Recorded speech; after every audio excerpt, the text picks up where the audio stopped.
This happened just a few months ago. I live alone in a house in what I would describe as an average neighborhood. One night, I was by myself and in the living room, just relaxing and watching TV. It was 11 o'clock at night. That's when I heard my phone vibrate, the specific vibration it does when I receive a text. I was curious and I picked up my phone to look. When I did, I saw that a new number that I didn't know had texted me. The text said, "Hey, I'm outside." This seemed bizarre. Right off the bat, I figured right away that it was a wrong number and I thought about replying, but I didn't end up doing it. I just tossed my phone aside and forgot about it. But maybe just 10 minutes later or so, I was watching TV but thought I saw something out of the corner of my eye. My living room is at the front left side of the house. There's a side window looking to outside and some bushes are by it. Something moved out there, so I looked over. I saw what looked like a person walking past the window, but I saw no details about them because it was dark out and a long ways away. In fact, I only saw them for about a split second. I wasn't even 100% sure about it. Maybe I was just being paranoid, but it looked like somebody passed by the window. Now I suddenly started thinking about the text again. Could it not have been just a wrong number, but somebody actually at my house? Who would be here though, and why? I had no clue. I decided then to text the number back and ask them who they were. When I did, they responded rather quickly, probably less than a minute later. This text said, "Come outside and see." Now I was really creeped out. I had a feeling that somebody was outside of my house for some reason. I got up from the couch and looked out of the front window. My front yard appeared empty. I closed the shades.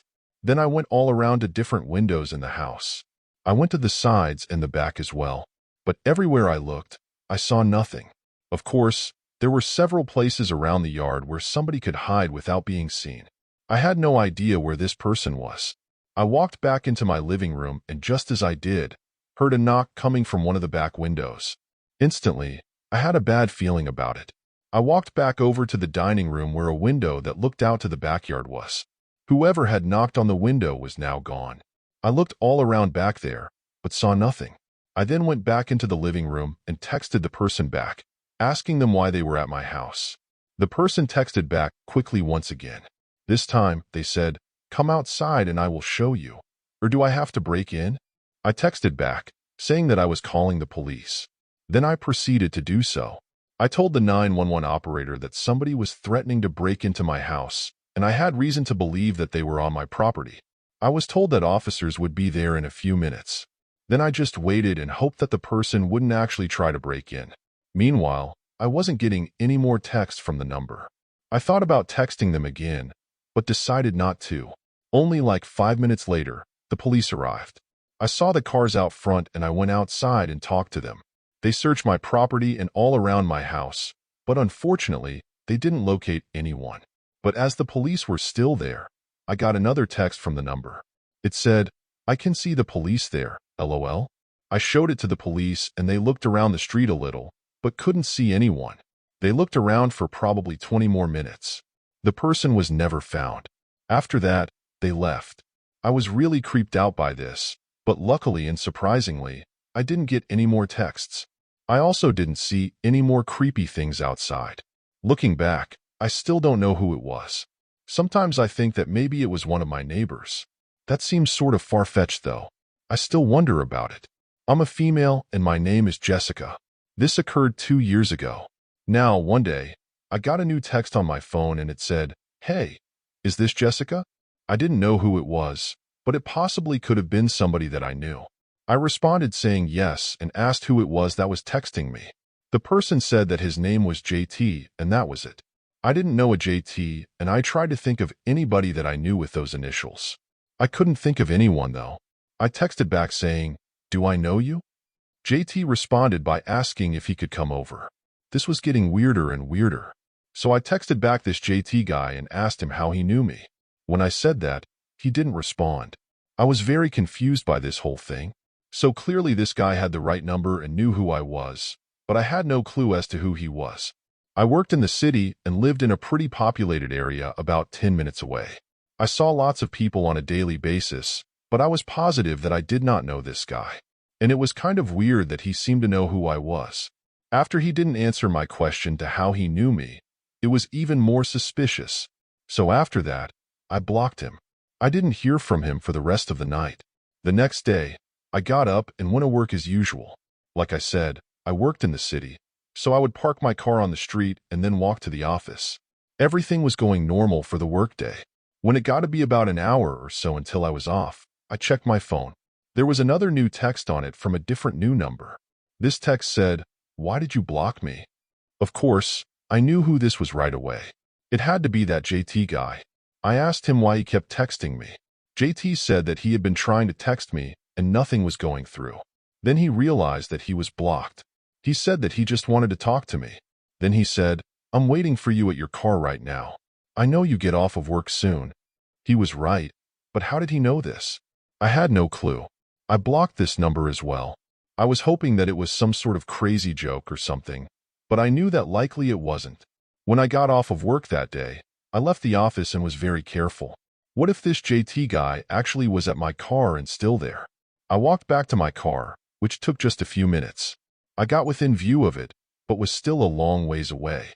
There was this man standing near it on the sidewalk. I stopped where I was and kept watching him.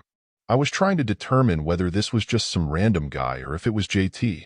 The guy wasn't walking away and just looking around. I did not recognize him. Then he looked over into my direction and I saw him make eye contact with me. I looked away, but then I saw him start to walk over to me. He was a long ways away, but I knew that I needed to get out of there. I started walking down the sidewalk in the opposite direction as quickly as I could. I made it a few blocks and then saw a grocery store and walked inside of it.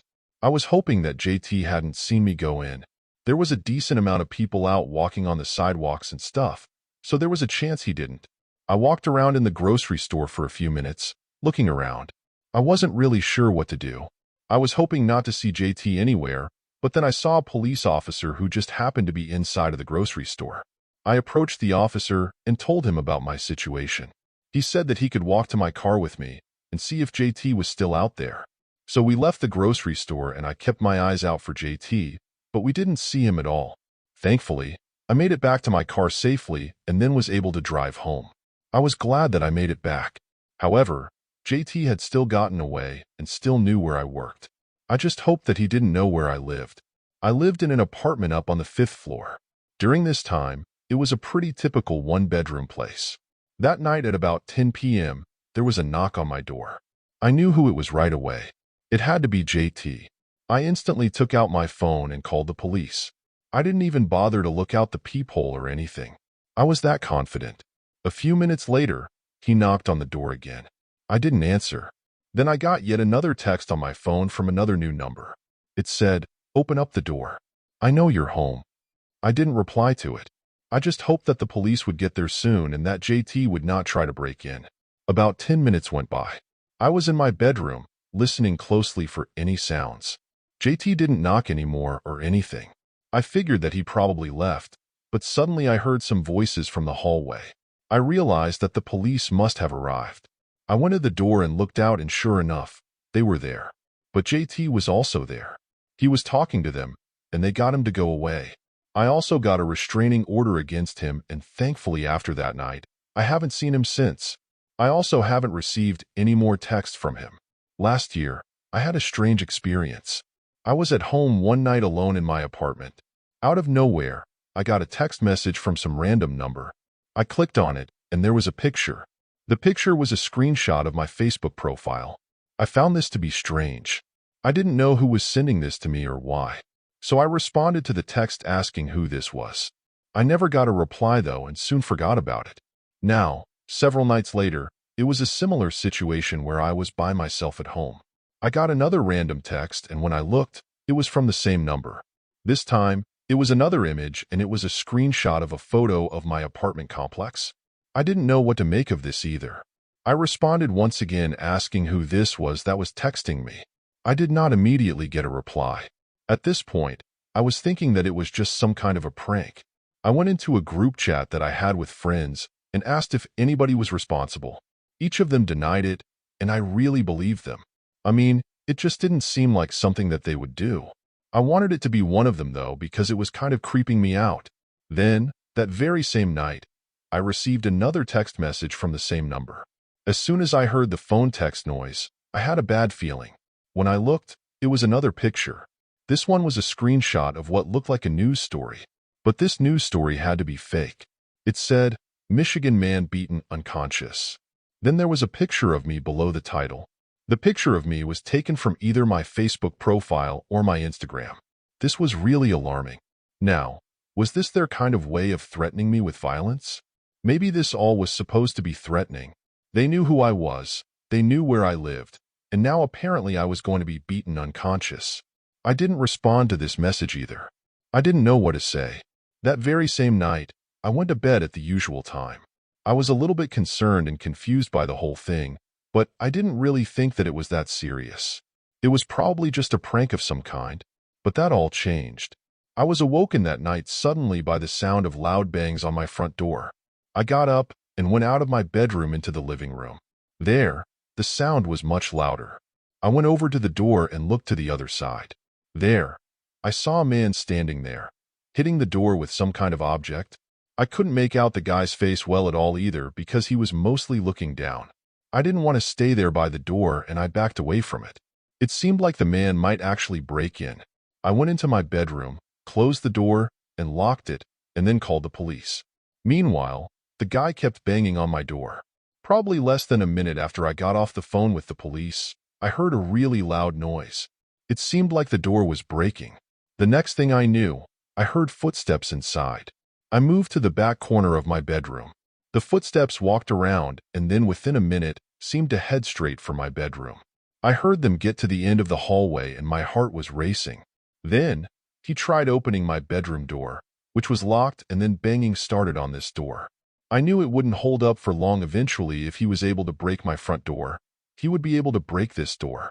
I grabbed the blankets from my bed and hid underneath them, not knowing what else to do. The guy was banging on the door for probably like 2 or 3 minutes. Then finally, the police got there. It was great timing. After they entered my apartment, they were able to get the man. He was arrested for breaking into my place, and I pressed charges against him. The crazy thing is that I had no idea who he was. I had never seen him before that I was aware of. I never found out how he got my number or address or anything. It remains the scariest experience that I've ever had.